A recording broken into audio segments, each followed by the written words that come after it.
Mouhamed Sakho nekk responsable départemental bu parti Rewmi fii ci Saint-Louis même temps nekk délégué régional ci affaire parrainage. tey jii waral jotaay bi. Très bien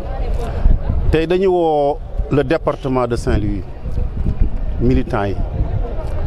woo leen pour def li ñuy tuddee lancement symboliquement parrainage le président Idrissa Seck. lu tax ñi def loolu mooy xam nga balaa ngay naan naam ne fa loolu mooy pour nga nekk candidat ci élection présidentielle bu mënti doon fokk nga respecter charte yi te charte nekk candidat ci élection présidentielle daf ci bokk nga am ay parrains yu doy sëkk. dama wax ne le minimum war nga am 60 000 parrains 60 000 boobu nag département bu ci nekk parti bi dafa organiser am lum la ci sas bu dee Saint-Louis wax naa ne 1767 département bi loolu lañ leen sas département Saint-Louis 1767 parrains moo wax ne 1767 parrains yooyu actuellement ñoo ngi ci 2100 kon dépassé nañu bu baax a baax te ñoo ngi jëm 6000 incha allah dans quelques jours daañu am 6000 parrains pour le département de Saint-Louis loolu mooy tax candidat bi mën a nekk candidat waaye booy toogee rek naan man de sama leader damaa bëgg mu nekk président te yow taxawuloo pour mu respecter wala boog pour mu remplir conditions yi muy nekkee candidat du nekk candidat sax bay nekk président.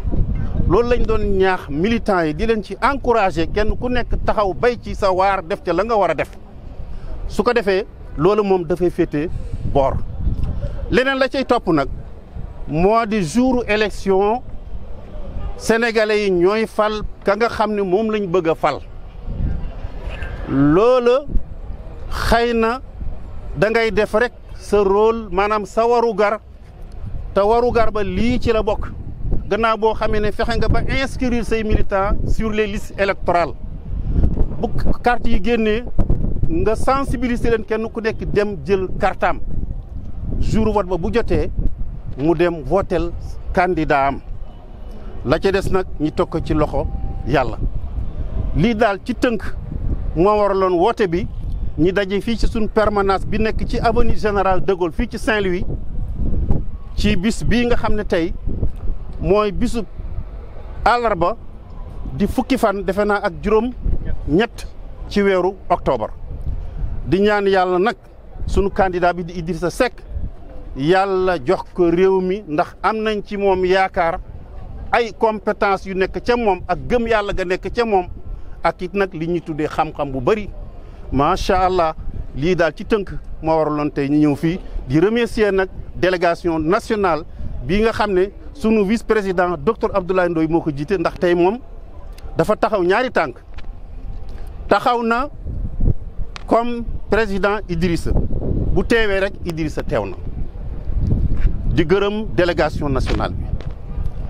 kon daal loolu ci tënk. ngeen soñ ndaw ñi ñu bañ a toog seen kër yi di naan ataaya waaye ñu wàcc ci terrain bi la. voilà xale yi dañ leen encouragé gannaaw si tey. parti bi wala boog permanence bi ubbi na ay buntam léegi kenn ku ci nekk saa yoo xëyee même boo bokkul sax ci parti bi waaye da nga bëgg parrainer président Idrissa Seck bunt bi ubbeeku na ñëwal boo ñëwee am na koo xam ne permanent la fii boo ñëwee nga jox ko sa carte d'identité mu remplir ko jox la nga signé. loolu moom gannaaw si tey incha allah képp koo xam ne bëgg nga parrainer Idrissa Seck boo ñëwee rek da ngay dugg ci permanence bi xale yi nag dañ leen di encouragé. ñu jog sol seen dàll topp marché yi dem ci place publique yi dem ci mbedd yi wax ak askan wi képp koo xam ne kii bëgg na parrainel Idrissa Seck ñu parrainel ko nga xam ne tey bu fekkee 60 000 peut-être mooy le minimum ñu fexe ba am 200 000 parrains. Docteur Abdoulaye Ndoye donc vice-président du parti Rewmi, deuxième vice-président comme vous le savez aussi. Donc, membre aussi de la coordination départementale de Saint-Louis. Ce qui nous réunit aujourd'hui, c'est une cérémonie symbolique de lancement du parrainage du candidat Idrissa Seck. Je voudrais dire à ce titre que déjà, nous étions déjà sur la ligne de départ avec l'organisation depuis plus d'1 an du recensement de nos militants qui nous a permis de nous échauffer. Et depuis que nous connaissons le numéro 67 du parti, donc du candidat Idriss Seck, nous avons lancé quand même le parrainage à Saint-Louis. Et à ce jour, nous sommes à plus de 2000 parrains, 2100 pour être plus exact. Aujourd'hui, maintenant, c'était une occasion pour encourager nos jeunes à aller vers les populations. Parce que nous avons un objectif qui dépasse les 2000 qui nous sont impartis.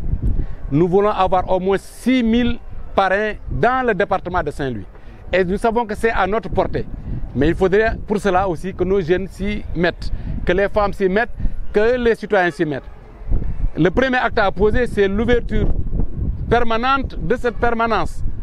pour que les citoyens qui veulent parrainer le président Idriss Seck puissent venir à cette permanence et puissent parrainer le candidat Idriss Seck. Deuxièmement aussi, que ces jeunes aussi aillent vers les populations, dans les marchés, dans les places publiques, dans les quartiers, pour parler à ces populations, leur présenter le meilleur des candidats qui est le président Idriss Seck et qu'ils participent à son parrainage. Parce qu'on ne peut pas aller à des élections sans avoir une option de parrainage. Et le parrainage citoyen, c'est celui que nous avons pris comme option parce que nous n'avons pas suffisamment de députés ni d'élus locaux pour faire les autres formes de parrainage. Donc à ce titre, nous exerçons donc tous nos militants, à commencer par les jeunes et les femmes, à s'atteler à cela. Voilà un peu le message qui a été lancé ici et nous avons bon espoir parce que toute la population de Saint-Louis département, dans ces différents fragments, était là avec nous. Je profite aussi de ce temps de parole pour remercier vraiment